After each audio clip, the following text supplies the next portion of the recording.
welcome to Jane Knows Business. I'm Jane Miller, and this is our first podcast on the subject of being heard. I have with me today my very good friend, Debbie Carosella. Welcome, Debbie. Debbie is the CEO of Madhava. It's a natural and organic company based here in Boulder, Colorado. And she has an amazing career in consumer products. If you go to my website, janeknows.com, you can get a lovely picture of Debbie and also all of her background to learn more about her. But today we really want to dive into the topic about being heard. Debbie, you've got a lot of experience with big companies, now with a small company, really, and a lot of opportunities for you to communicate and to be heard yourself. Maybe tell me a little bit about, in your past, if you've ever had trouble communicating or having someone like really understanding what you're trying to say. Yes, many times, even now, so I think you have to really figure out who you're talking to, right? And it matters. It really matters. I think the thing that struck me the most in my career, and I think about it all the time still, was I was with this big company. It was a bunch of scientists is who I was interacting with. And, I'm fundamentally a marketing brand person. I'm an idea person. So these people are not that. They are linear, they are logical, they are boom, boom, boom. And I would be talking and thinking I was just like a rock star, and they would be looking at me like, hello? And it was kind of scary. It really was scary because I didn't know if I was ever going to be able to break through and have an impact.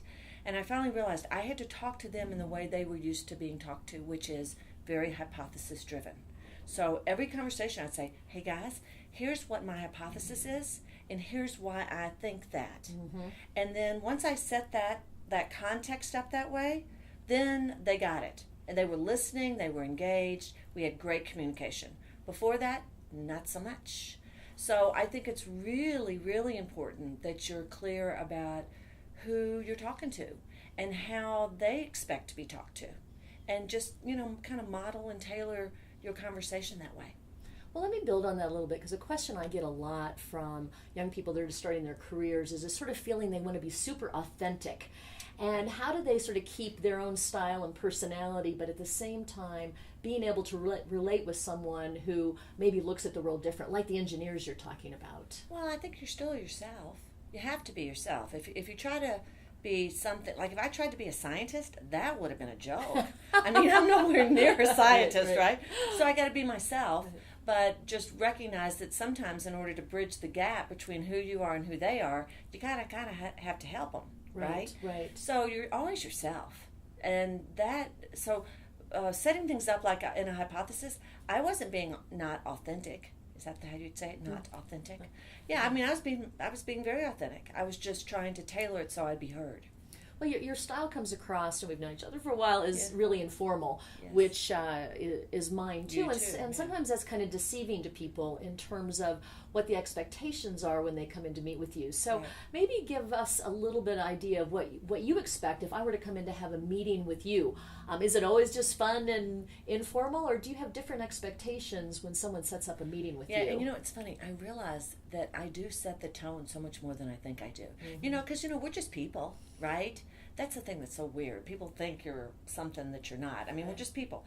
But I find myself, like, if I walk into a meeting and I'm giggling and laughing and telling jokes, then everybody's giggling and telling jokes. Right. If I walk into a room and I'm like, then that's how everybody else is. So I have to be really mindful of that. But what I think others have to be mindful of is I just need to know what we're doing. Mm-hmm. So tell me, are we just here brainstorming about something?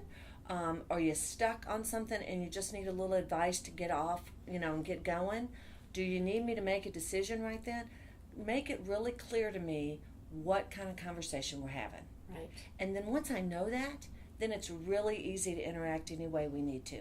But if I don't know that, sometimes I can kind of get annoyed because I'm thinking they're in there to make, we're going to make a decision, and they're not prepared for that. And I'm like, what are we doing here? Right? So just tell me. It's really, and it doesn't have to be a big formal tell me. Just say, hey, Deb, I need some help with this, or hey, we got to make a decision on this. It's easy. If you have a new person in your organization, do you actually let them know about that? Yeah, and in fact, this is advice somebody gave me a long time ago. I think it was a recruiter, actually. And he said, you need to set up you like for everybody else. Because you're you're different than anybody else. So set that up and let people know what's important, what's not important, what you're, like what really ticks you off. Like for me, I don't do good with lazy people.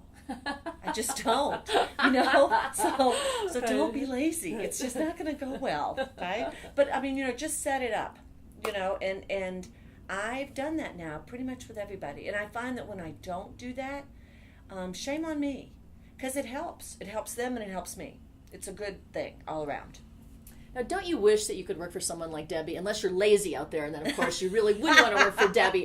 But this has been so awesome. And I think, the key takeaway here is make sure you understand who you're sitting down with, what their agenda is, what they're expecting from you. Go in and be prepared.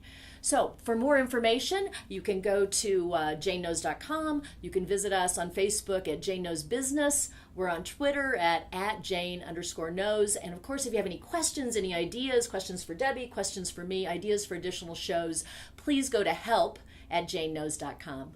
Thanks a lot. And Debbie, thanks so much for joining us today. Yeah, it's fun.